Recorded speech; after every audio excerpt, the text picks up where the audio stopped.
नमस्कार दोस्तों, back to our channel. Friends, मैं सबका अपने चैनल स्टॉक्स फॉर लाइफ पे बहुत स्वागत करता हूँ। इंडस्ट्री ये फिल फैमिली डे फिल्म बस, सब पता है कि शाम को हमारी एक वीडियो आती है स्टॉक फटाफट या फिर न्यूज़ फटाफट, जहाँ पे वीडियो एक चर्चा नहीं कौन स्टॉक में क्या न्यूज़ आ रही है और क्या बेस्ट बैंक लेवल इमर्ज हो रहे हैं। इतना मैं आप सबके लिए होमवर्क करके लाता हूँ। उससे रिक्वेस्ट है वीडियो के एंड तक बने रहे, क्योंकि आज के दिन बहुत बड़ी बड़ी अपडेट्स हैं। चैनल फर्स्ट टाइम होंगे सब्सक्राइब कर सकते हैं इस तरह की क्वालिटी कंटेंट को सबसे पहले एक्सेस करने के लिए। Now without dealing any for time, let's begin. तो बात की जाए भारतीय शेयर बाजार की, आज हमें अच्छी खासी सेलिंग प्रेशर पूरे इंटायर बाजार में देखने को मिली। क्या निफ्टी मिड कैप, क्या स्मॉल कैप, क्या लार्ज कैप, सब में आज हमें लालिमा छाते हुए देखने को मिली। और इसका श्रेय एफआईएस को देना ज़रूरी है। जब से एचडीएफसी बैंक में बड़ी सेल ऑफ हुई है, मैं देख रहा हूँ कि उसके आए दिन एफआईएस बड़ा माल बेच रहे हैं। तो आज अगर इस 23 तारीख और एफआईएस ने ऑलमोस्ट 3,000 करोड़ से ऊपर माल को बेचा है, जहाँ पे डीएस ने ऑलमोस्ट 214 करोड़ के आसपास माल को परचेज किया है। तो अगर आपने मेरी फर्स्ट वीडियो नहीं देखी, जहां बाजार में क्यों बड़ी फॉल विटनेस होते हुए देखने को मिल रही है और ऑफ कोर्स कौन कौन से की कैटलिस्ट पॉइंट है, हमें करना क्या है, आप जाके ज़रूर देखें, मैं रिक्वेस्ट करूंगा। और ऑफ कोर्स उस वीडियो का जो लिंक है मैं कमेंट बॉक्स में पिन कर दूंगा, जहां पे आपको देखने में सुविधा हो। ऑल दो अगर आप देखें, जो भी गेन हमें जनवरी में निफ्टी में देखने को मिला था, सारा का सारा सुहा हुआ। उल्टा 200 निफ्टी 2.5% डाउन हो रहा है और ऑफकोर्स 26,000 करोड़ के आसपास बड़ी बिकवाली होगी। तो निफ्टी का मूड क्या होगा आप सबको अच्छे से पता है। ऑल दो डीएस ने बाजार को थामने की तो कोशिश की है, बट यस इनकी सेलिंग कुछ ज़्यादा हमें देखने को मिल रही है। तो सिंपल सी बात है, इसके पहले भी 2022 में 23 के स्टार्टिंग में एफआईएस ने ट्रेमेंडस माल बेचा था। क्या बाजार ख़त्म हो गया, क्या करेक्शन नहीं, बस दोनों हुआ। लेकिन दोस्तों, इससे क्या हुआ, हमें लॉन्ग टर्म में घुसने का मौका मिला। तो एफआईएस आज तो पेनफुली बाजार को गिरा देंगे कोई भी कॉस्ट से, लेकिन लॉन्ग टर्म में गए जब वो घुसेंगे ना, फिर से वही कहानी होगी जो हमने निफ्टी में पिछले कुछ समय से विटनेस करी है। बीच में अगर आप देखें तो इन्वेस्टर का दोस्तों आज बड़ा घाटा हुआ। मेरे पोर्टफोलियो में भी आज हमें बड़ी फॉल विटनेस होते हुए देखने को ज़रूर मिली। आपका पोर्टफोलियो कितना डाउन था कमेंट बॉक्स में बताइएगा ज़रूर। ऑल दो अगर आप देखें तो 8 लाख करोड़ एक बड़ा अमाउंट होता है, जो इन्वेस्टर की वेल्थ ट्यूसडे के दिन स्वाहा होते हुए दिखाई दिए हैं। बीच में दोस्तों इस फॉल में कहाँ कहाँ एकोमोलेशन हाई हो रहा है, मैंने ये ट्रिक आपको सिखाई है, जिससे हमें लॉन्ग टर्म में एक आइडिया मिलता है कि कैश मार्केट में कौन सी कंपनी है जो बीएससी पे और एनएससी पे ज़बरदस्त जो डिलीवरीज है वो विटनेस कर रही है, वो ऑफकोर्स दिखाई दे रहा है। तो आज दोस्तों बीएससी की बात की जाए तो 3,58,000 शेयर ट्रेड हुए हैं। और बीएससी की बात की जाए 3,54,000, ऑलमोस्ट 99% के आसपास एक बड़ी एकोमोडेशन एक कंपनी में पाई गई है। अगर आप देखें तो एनएससी पे भी दोस्तों 4,51,000 शेयर ट्रेड हुए हैं और 3,91,000 शेयर्स उसी शेयर के ना हमें 86% के आसपास एक ज़बरदस्त एकोमोडेशन हमें दिखाई दे रही है। आपका नाम अगर आप देखें आवास फाइनेंशियल लिमिटेड, मुझे पता है कि बहुत लोग काफ़ी निराश होंगे कि सर इस कंपनी में ऐसा कोई बड़ी रैली विटनेस होते हुए देखने को नहीं मिली। बट एक चीज़ तो तय है कि जब रैली होगी, चाहे इधर से हो या फिर थोड़ी बहुत करेक्शन के बाद हो, वो काफ़ी तेज हो सकती है। ऑल दो हाउसिंग फाइनेंस के नंबर्स मोटा मोटे मैं देख रहा हूँ कि सारे जगह से काफ़ी अच्छे आ रहे हैं और इस कंपनी में वही 1500 के आसपास जो स्ट्रॉन्ग रेजिस्टेंस है वो हमें दिखाई दे रहे हैं। यहाँ दोस्तों हमारी फोकस होगी इस क्वार्टर के नंबर्स पे। ऑल दो कंपनी की बात की जाए फंडामेंटली काफ़ी स्ट्रॉन्ग हमें देखने को मिल रही है और बहुत ही लंबा जो कॉन्सोलेशन है ना इस कंपनी में देखने को मिल रहे हैं, जो long term point of view के हिसाब से काफ़ी अच्छे हैं। निवेश करके बैठे हैं तो अच्छी कंपनी है, आपको ज़रूर टाइम देने की आवश्यकता पड़ सकती है। यहाँ दोस्तों पूरे जितने भी रेलवे स्टॉक से आज हमें एक तरफा गिरता हुआ देखने को मिला है।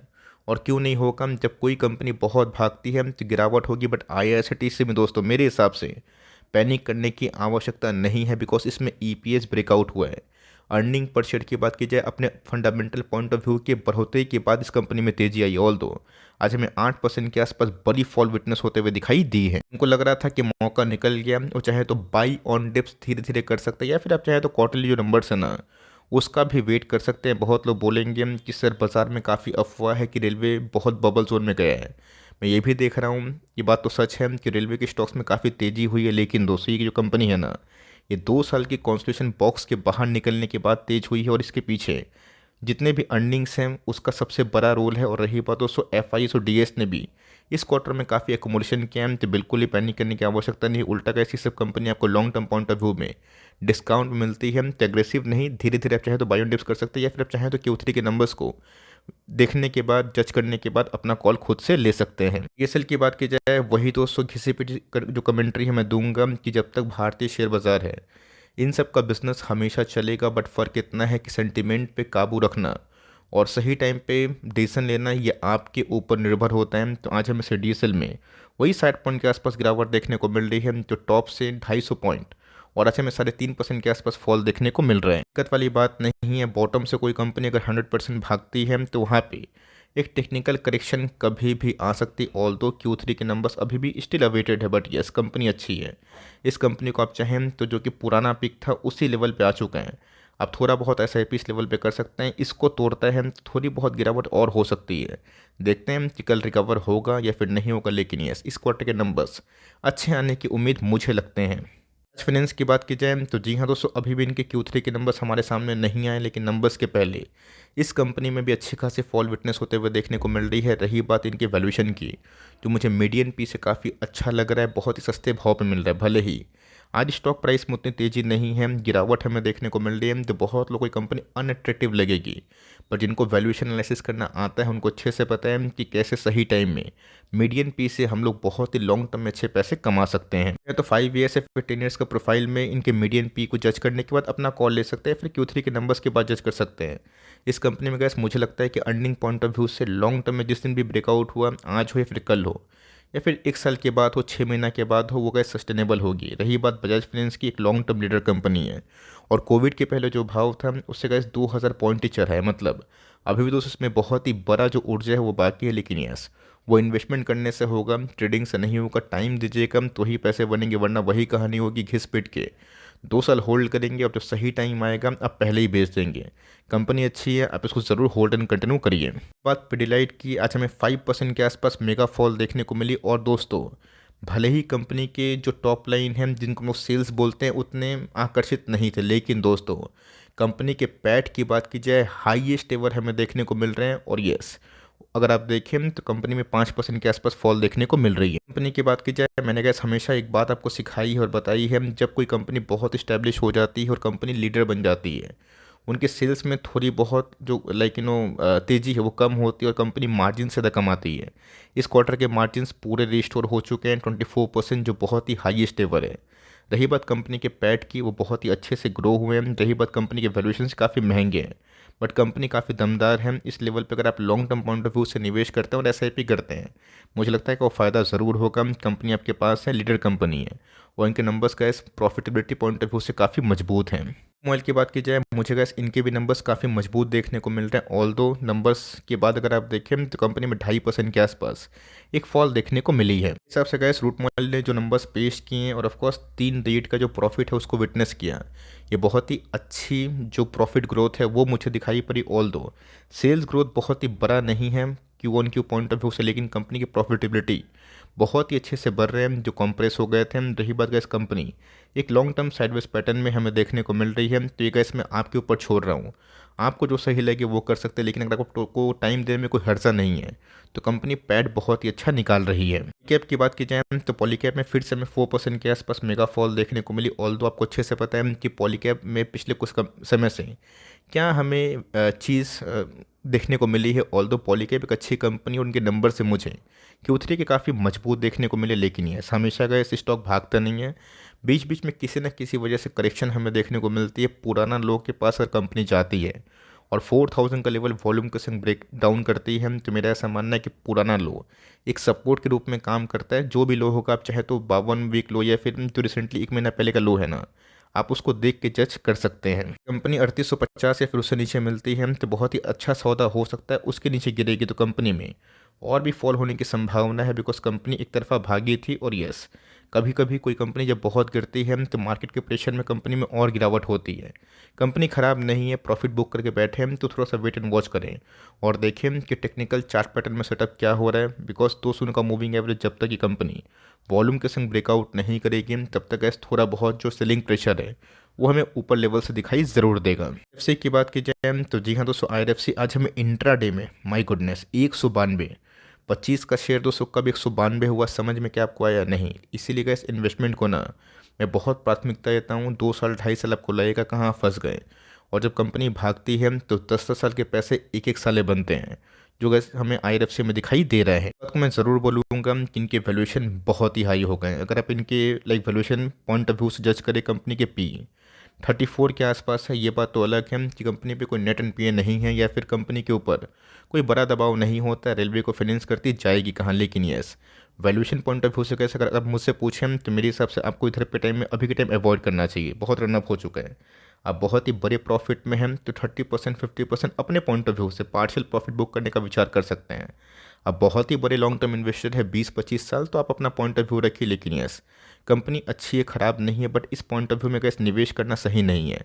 करेक्शन अगर होता है तो थोड़ा डीप भी हो सकता है, इस बात को ध्यान रखिएगा। यस, कंपनी के मार्जिन्स की बात की जाए, प्रॉफिटेबिलिटी की बात की जाए, वो तो समय के संग पता चलेगा, लेकिन कंपनी पिछले कुछ समय से बहुत ही बड़ा वेल्थ क्रिएटर बनी है। इसकी बात की जाए, क्या नंबर्स बहुत ख़राब थे? बिल्कुल नहीं। लेकिन मैंने क्या बताया कि जब सेलिंग परसेंटेज होती है तो क्या रिलायंस, क्या बजाज, क्या एचडीएफसी बैंक, सब में मोटा मोटी फॉल हमें दिखाई दे ही देता है। फॉल होना बहुत ही इंटरेस्टिंग और बहुत ही इंपॉर्टेंट हो जाता है अगर दोस्तों को पी एक्सपेंशन के बारे में थोड़ा भी थ्योरी पता है ना।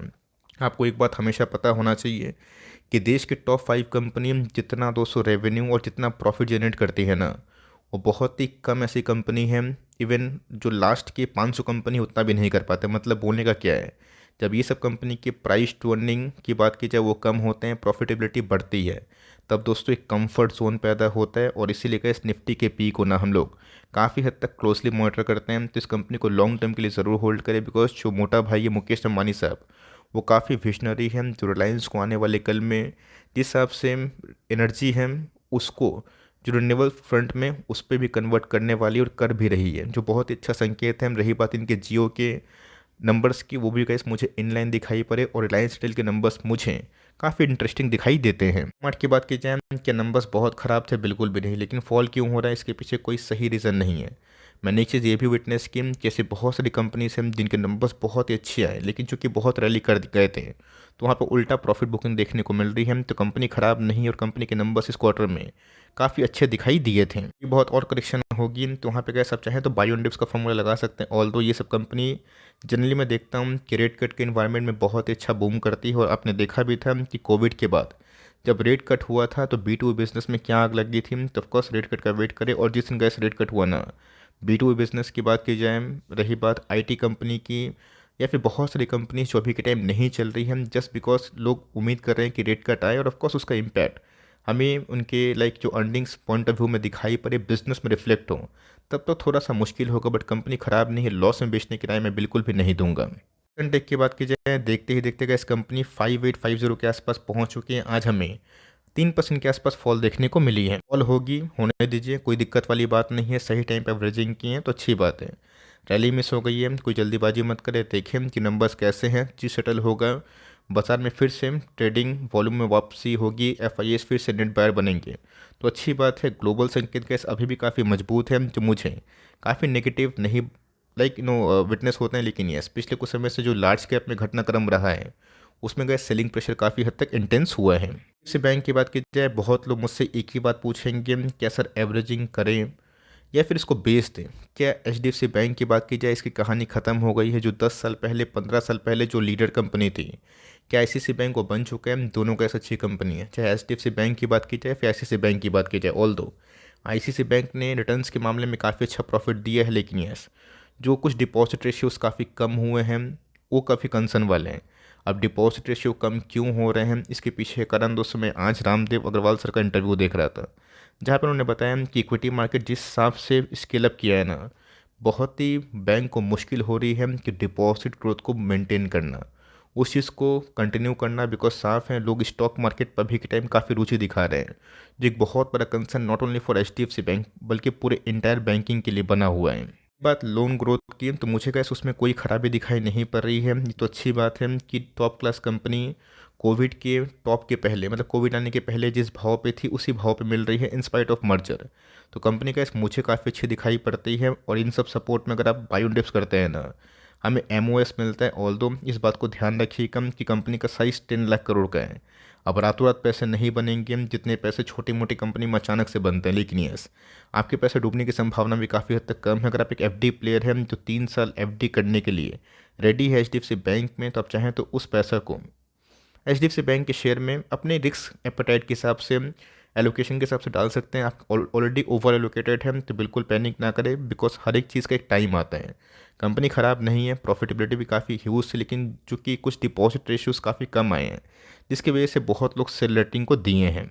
इंडस्ट्रीज़ की बात की जाए तो आज इनके नंबर्स आने वाले थे। नंबर्स कैसे थे और कैसे लगे मुझे कैसे इनके नंबर्स बहुत ही अच्छे लगे, लेकिन यस, ऑलरेडी बहुत सारी गुड न्यूज़ इस पर ऑलरेडी डिस्काउंटिंग हो चुकी है। तब तक दोस्तों मेरे हिसाब से एक मीनिंगफुल करेक्शन नहीं आएगी, तब तक दोस्तों इसमें पोजीशन बनाना या फिर उसको लाइक बड़ा में कन्वर्ट करना वो चीज़ सही नहीं है। आप ऐसे ही प्लेयर हैं तो कंटिन्यू करें, बिकॉज जब कोई कंपनी अचानक से भागती है बिना कोई करेक्शन का, तो उसमें कभी ना कभी तो एक करेक्शन ड्यू होता है, जो आ जाए कल आए ये होगा। लेकिन नंबर्स की बात की जाए मुझे काफ़ी मजबूत दिखाई दे रहे हैं। इनोमिंडा की बात की जाए तो जी हाँ दोस्तों, इस लाइक कंपनी की बात की जाए बहुत ही शानदार कंपनी, और पिछले कुछ समय से इस कंपनी में ब्रेकआउट की संभावना भी थी, बट चूंकि मार्केट में थोड़ी बहुत वीकनेस देखने को मिली, निफ्टी टॉप से ऑलमोस्ट 1000 पॉइंट गिरा, जिसके वजह से इनोमिंडा में भी जो ब्रेकआउट है अभी के टाइम में थोड़ा सा सुस्त बैठा हुआ दिखाई देता है। कंपनी की बात की जाए बहुत ही शानदार है। इन सब कंपनी को दोस्तों अगर आप टॉप को छोड़ के इन सब डिप पे खरीदते हैं, अपने एकोमोडेशन जारी रखते हैं, कंटिन्यू करते हैं इक्का दुक्का स्टॉक, तो मुझे लगता है कि लॉन्ग टर्म आपको ज़रूर फ़ायदा मिलने वाला है। कंपनी को लॉस में तो बेचने का सवाल ही नहीं होता है। आप उल्टा चाहें तो जब लोग बहुत ही फियरफुल हो तो आप ग्रेडी बन सकते हैं, लेकिन इस एलोकेशन को आप बहुत ही बड़ा प्राथमिकता दे के चलें। पेंट की बात की जाए शानदार दिग्गज कंपनी है, लेकिन मैंने क्या बताया कि रेड सी में जो कहानी अभी के टाइम बन रही है कि जो एक्सपोर्ट और इंपोर्ट ऑयल की बात की जाए उसमें आपदा आ रही है, जिसकी वजह से अच्छी नंबर्स के बावजूद भी, एस्टीमेट को बीट करने के बावजूद भी पेंट इंडस्ट्री में जो सेल ऑफ है वो कंटिन्यू हो रहा है। लेकिन यस, आने वाले दिनों में भी गैस एशियन पेंट रहेगा, कल भी था आज भी है और आने वाले दिनों में भी रहेगा।